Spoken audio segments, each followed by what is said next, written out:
Today we're checking out the NXTPaper 70 Pro by TCL. I paid $299 for this one, but I'll leave a link down below with current pricing and more information. It comes with 128 gigabytes of storage and 8 gigabytes of RAM. You can also add up to 16 gigabytes of virtual RAM as well. It also takes a micro SD card at up to 2 terabytes, so that's nice to see.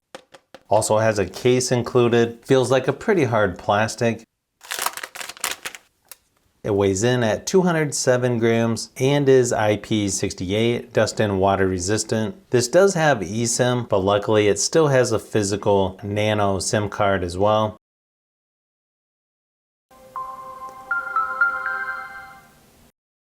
You can see it's got a little bit larger bezel there on the top, larger on the bottom as well.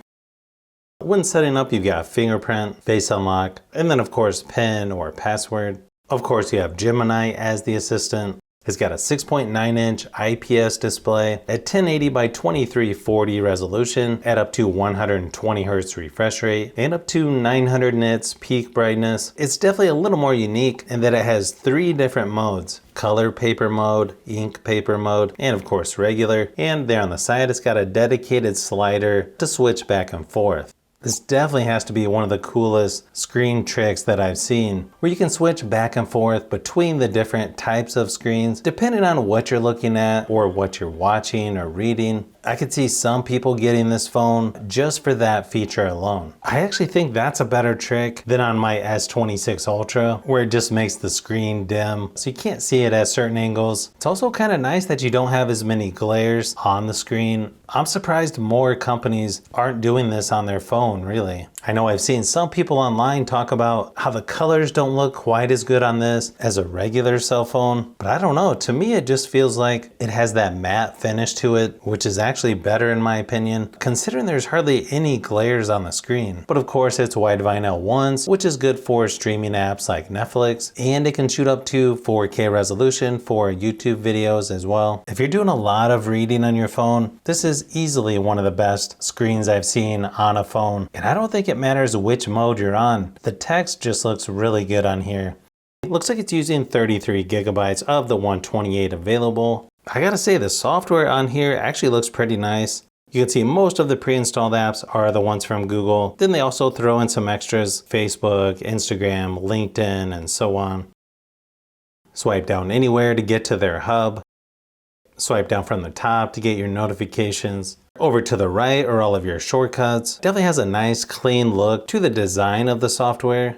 Now, just looking at the benchmark results on here, this phone's not going to be the most powerful out there, but I've got to say, just moving around the software actually feels pretty fast, much quicker than I was expecting. I'm not sure if it's something they're doing in the background or what they're doing with the software, but yeah, it actually feels really nice. And of course, you can play most games like PUBG Mobile and Asphalt Legends Unite with fairly decent graphics and frame rate settings. I don't know if most people that buy this phone are going to be doing a lot of gaming, but it actually looks much better than I was expecting in my testing. It's got a 5200 milliamp hour battery. I ran my typical battery drain test at 100% screen brightness, and it lasted about 10 hours on the regular default mode. Obviously, if you turn the screen brightness down, it's gonna last much longer. There is no wireless charging on here, but it does get up to 33 watt fast charging. I think the speakers on here sound pretty good. Nice quality overall. They're not really the loudest out there, but still not bad. Here's a quick sample just to give you an idea of what it sounds like.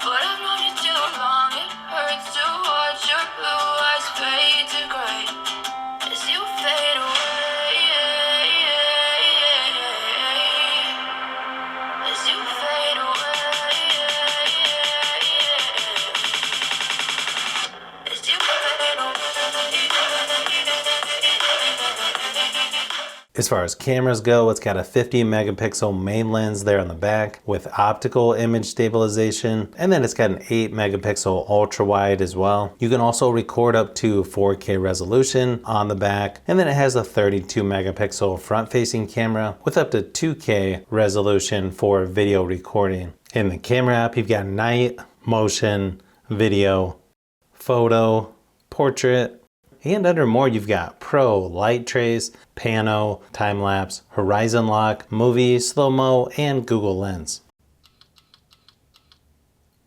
Shutter speed seems decent and the photo quality looks good in my studio lighting, but here's a few quick samples just to give you an idea of what to expect on the NXTPaper 70 Pro.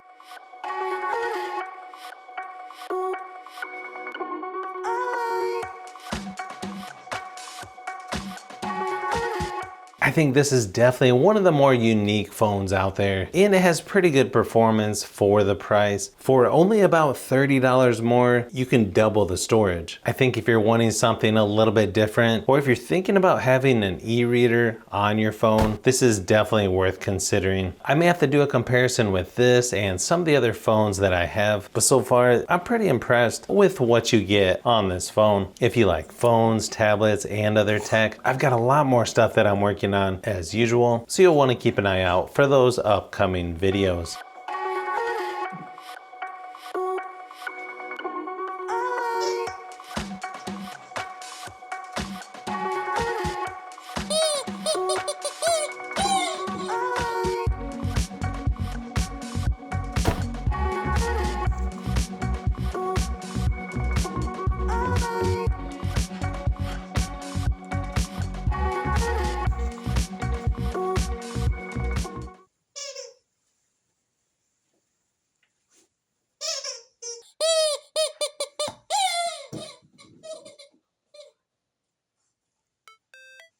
So if you've made it this far into the video, you may want to say thanks by subscribing, and don't forget to give a thumbs up if this video was helpful. This is Brian from Fishbee Productions. Thanks for watching, and I'll see you on the next one.